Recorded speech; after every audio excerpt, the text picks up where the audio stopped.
Invitamos ahora al siguiente tema a la doctora Coralí García Apac, quien va a hablar sobre resistencia antimicrobiana a infecciones asociadas a la atención de salud en el Perú. Les recuerdo que las preguntas a las ponencias las pueden ir reservando porque van a ser contestadas al final. Muchas gracias, doctor. Buenas noches, muchas gracias a los organizadores por la invitación a tener la oportunidad para mí de poder comunicar a todos ustedes información sobre resistencia antimicrobiana. Este es un tema del que me gusta hablar muchísimo y hablo mucho literalmente, así que agradezco que me den la pauta para no pasarme los 15 minutos. Bueno, para empezar, yo quería llamar la atención de ustedes, no sé si reconocen esa sala, es la sala principal de las Naciones Unidas, y el tema de la resistencia antimicrobiana fue el tercer tema de salud que fue evaluado por las Naciones Unidas, por el Pleno de las Naciones Unidas el anteaño pasado. Después, el tercer problema, después del SIDA y después del ébola. Esto es para llamar la atención, ¿no?, de que los ojos están puestos sobre la resistencia antimicrobiana como un problema global que afecta a todos los países del mundo.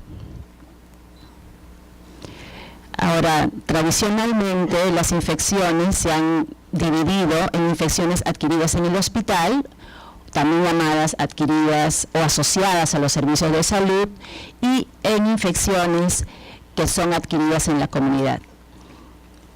También se considera que aquellas que están asociadas a los servicios de salud tienen mayores niveles de resistencia, considerando que muchos pacientes están todos en una pequeña área que es el hospital, y ahí hay mayores estrategias para que las bacterias se transmitan de paciente a paciente, y así es como aumentan estas infecciones resistentes. Entonces siempre se ha considerado que las infecciones asociadas a los servicios de salud tienen mayores niveles de resistencia que las infecciones comunitarias, pero eso no exonera a que las infecciones comunitarias sean también muchas de ellas por bacterias resistentes, pero hoy vamos a hablar de aquellas que están relacionadas solo a los servicios de salud.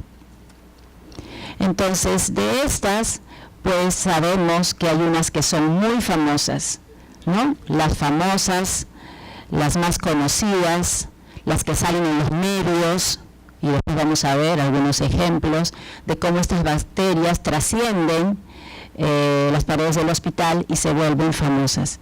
Las más famosas en Perú y en el mundo, que expresan los mayores niveles de resistencia, son las bacterias gram negativas del grupo de no fermentadores, se llaman así, gram negativos no fermentadores. Ahí están Acinetobacter, la especie más conocida, Acinetobacter baumannii, y Pseudomonas, la especie más conocida, Pseudomonas aeruginosa.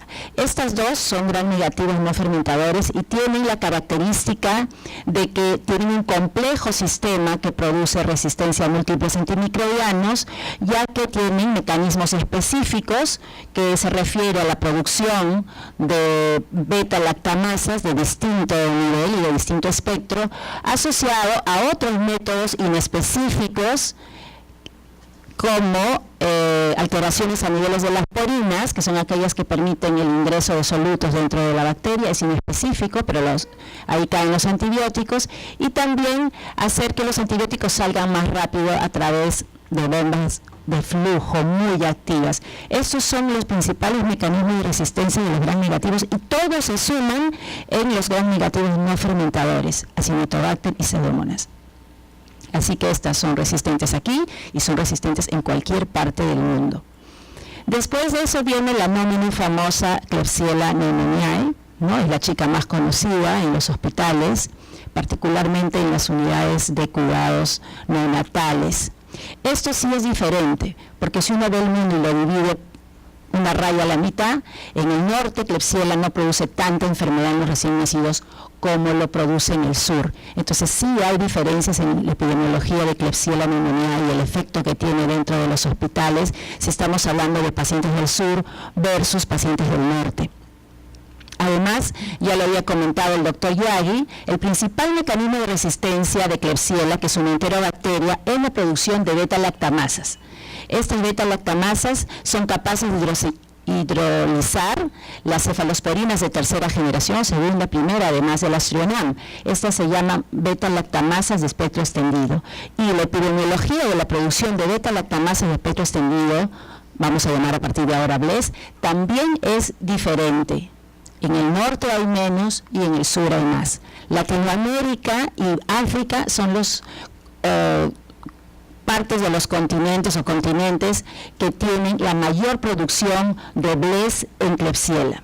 Y cuando vemos solo Latinoamérica, pues lamentablemente el Perú es el país que tiene más producción de BLES entre Klebsiella y Escherichia coli. Entonces en eso llevamos en realidad en el top, lamentablemente, y es algo que no se ha podido controlar y que ahora ya son números muy alarmantes.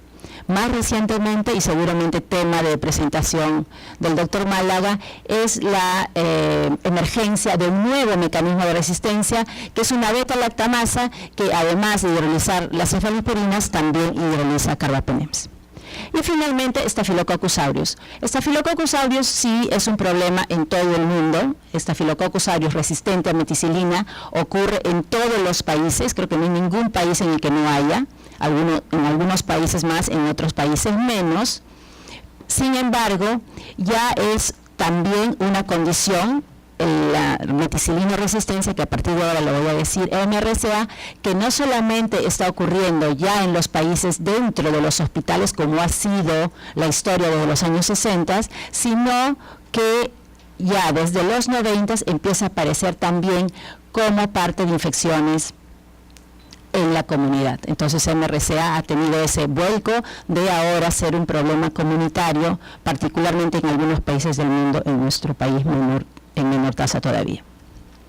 Entonces, estas son las líneas de investigación que tenemos nosotros. Yo soy miembro del Instituto de Medicina Tropical Alexander von Humboldt y tenemos algunas líneas de investigación y una de esas es el estudio de la resistencia antimicrobiana a nivel hospitalario. Entonces, a continuación lo que les voy a presentar son los resultados de algunas investigaciones que hicimos en base a esto. Casi todo lo que van a ver a continuación es una vigilancia que hicimos entre los años 2008 al 2012. Lo que hicimos fue algo relativamente simple, le pedimos a los laboratorios de cada uno de esos hospitales, ya sea hospitales de salud como de MINSA, les solicitamos que nos guardaran los aislamientos que obtenían de los hemocultivos en uno o más de años de ese periodo. Entonces los resultados que les voy a comentar a continuación son producto de esta vigilancia, de esta recolección de aislamientos de sangre que hicimos de Acinetobacter, Pseudomonas, Klebsiella y Staphylococcus aureus. En relación a Klebsiella, vean ustedes a continuación, ¿no? Les presento esta tabla, creo que no tenemos...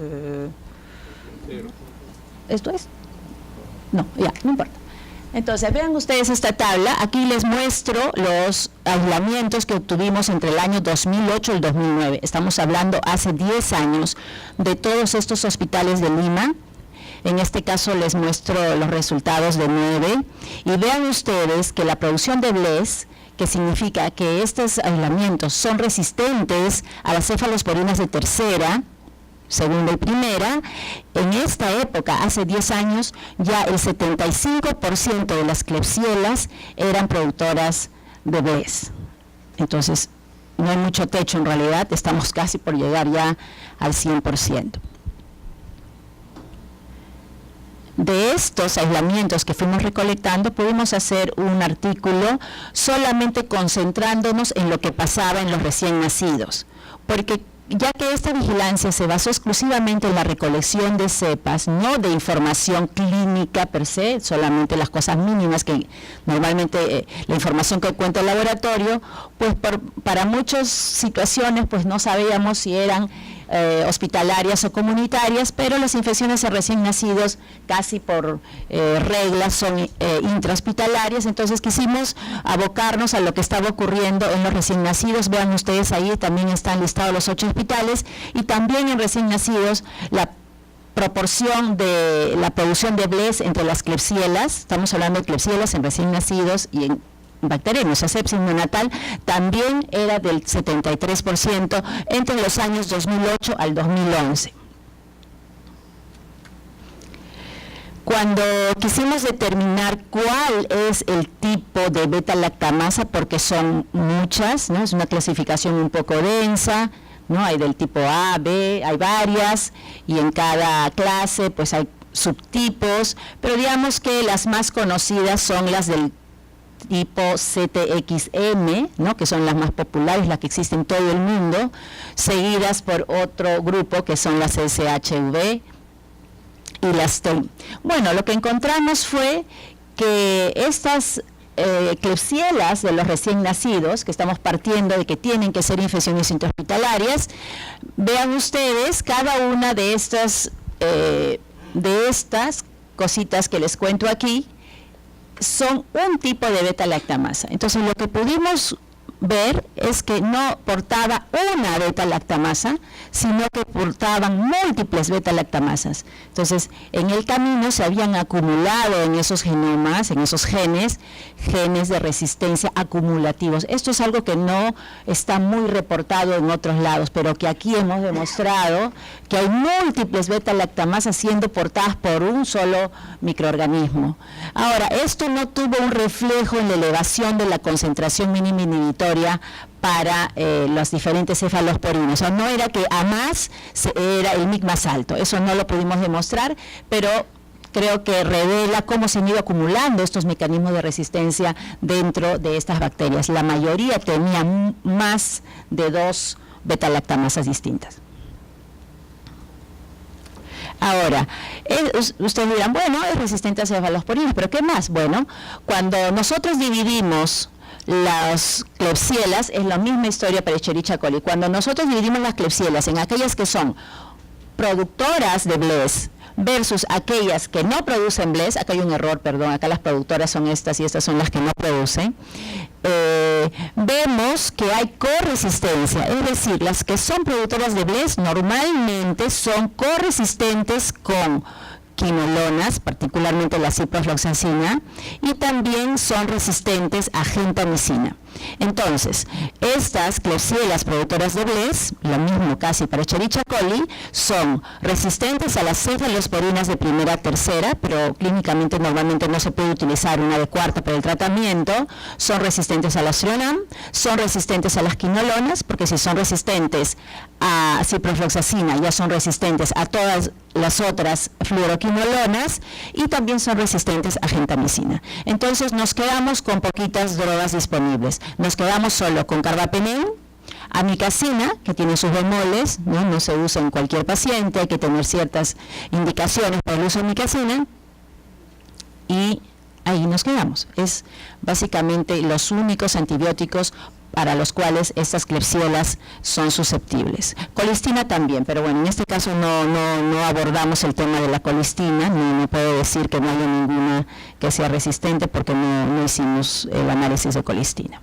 Entonces, concluir sobre Klebsiella, que es un problema serio dentro de los hospitales, la producción de BLES. Estaba hablando de Lima, sé que el título decía el Perú, pero en realidad les estoy hablando de Lima, yo no sé lo que pasa en el Perú, me atrevería a decir que pasa lo mismo por lo que me comentan los colegas, pero no es una investigación que hayamos liderado.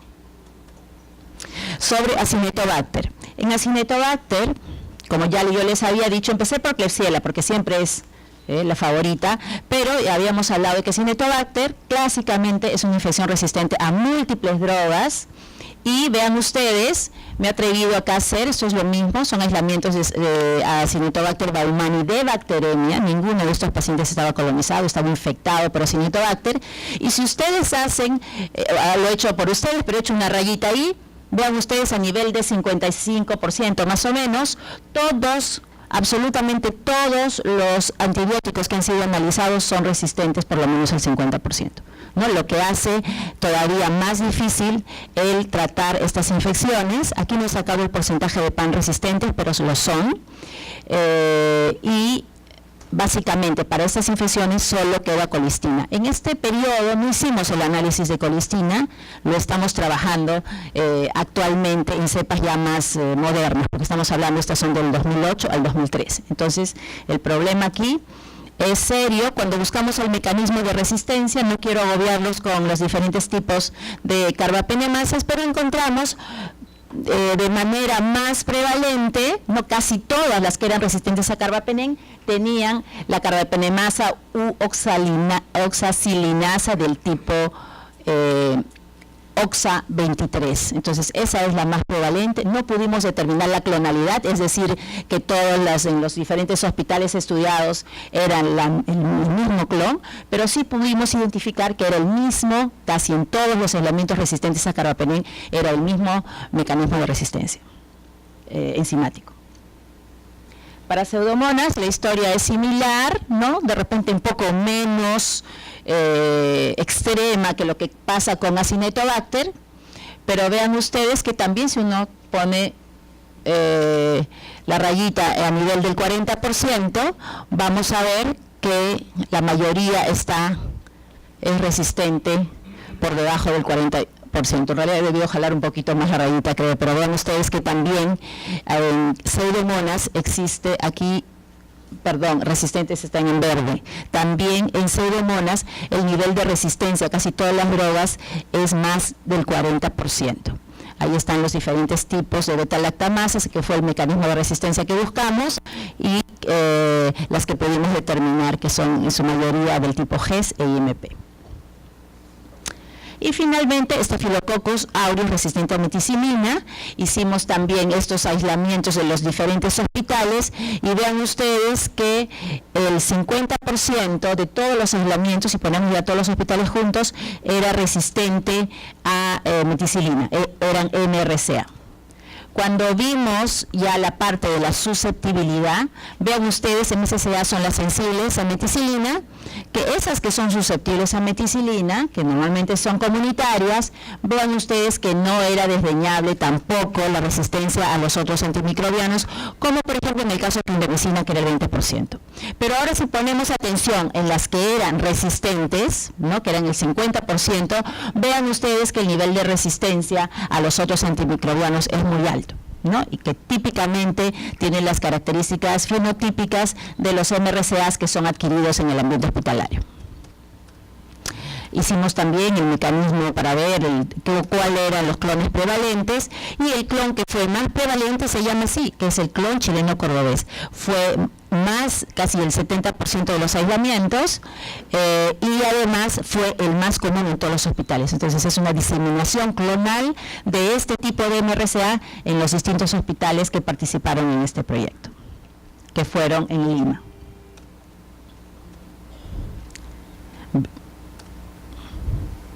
Y bueno, cerrar nada más nuevamente con nuestros gérmenes más famosos, y creo haberles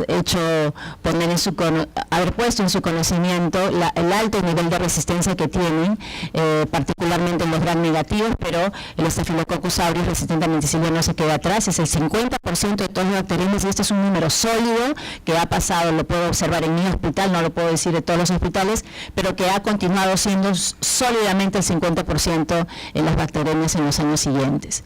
Entonces es un problema que tenemos que enfrentar.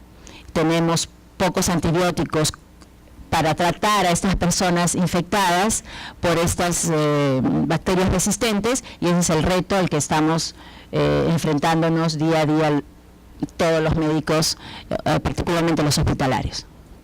Eso sería todo.